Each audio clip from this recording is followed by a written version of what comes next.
विषय हमारा एक तो मुख्य विषय तो हमारा यह है कि कलेक्टर रेट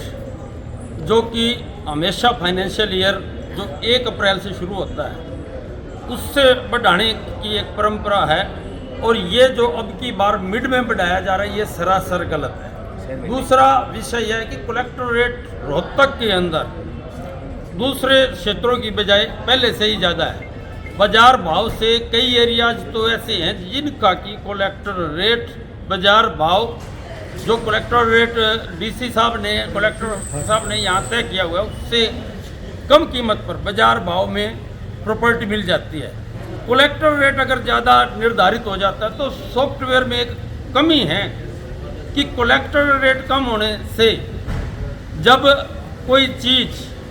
हम रजिस्ट्री करवाते हैं तो ज़्यादा रेट की तो हम मार्केट कीमत के हिसाब से अगर ज़्यादा रेट किया तो हम करवा सकते हैं, लेकिन अगर कलेक्टर रेट मार्केट कीमत से ज़्यादा है और हमने कम रेट में कोई प्रॉपर्टी खरीदी है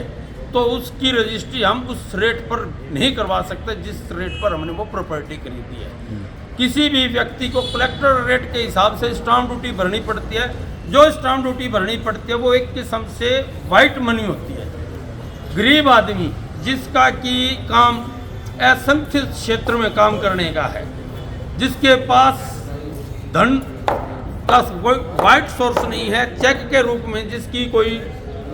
पूंजी नहीं आती, इनकम नहीं आती, उसके लिए तो वाइट मनी एकत्र करना और भी मुश्किल हो जाएगा। वो तो चाह कर भी अपनी पूंजी क्योंकि वाइट में नहीं होएगी तो इसलिए रजिस्ट्री नहीं करवा सकेगा। सस्ते भाव की ज़मीन खरीदने के बाद भी वाइट मनी उसको महंगे रेट की चाहिए होगी जो कि एक समस्या का कारण बन जाएगा। दूसरा हमारा विषय है कि प्रॉपर्टी आईडी निरंतर से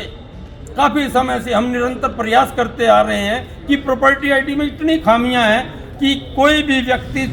जब प्रॉपर्टी आईडी ठीक करवाने जाता है तो उसको चक्कर काटते काटते जो हमारा रजिस्ट्री का टाइम हम अमूमन रोहतक शहर के अंदर 3 महीने से 4 महीने तक का रखते हैं, तो उस 3-4 महीने की लिमिट के अंदर वो प्रॉपर्टी आईडी भी ठीक नहीं हो पाती अगर किसी की प्रॉपर्टी आईडी में करेक्शन है। तीसरा विषय हमारा है कि टुकड़ों की रजिस्ट्रियाँ जो पुरानी कॉलोनीज थी उनके अंदर टुकड़ों की रजिस्ट्रियाँ पे किसी प्रकार का पहले या किसी अन्य प्रदेश में किसी प्रकार की कोई रुकावट नहीं है, लेकिन हरियाणा के अंदर किसी टुकड़े की रजिस्ट्री, मान लिए मेरे पास 500 गज का भूखंड है और उसमें मैं 100 गज का बेचना चाहता हूँ तो मैं उस रजिस्ट्री को अपने भूखंड से ही वो रजिस्ट्री नहीं करवा सकता।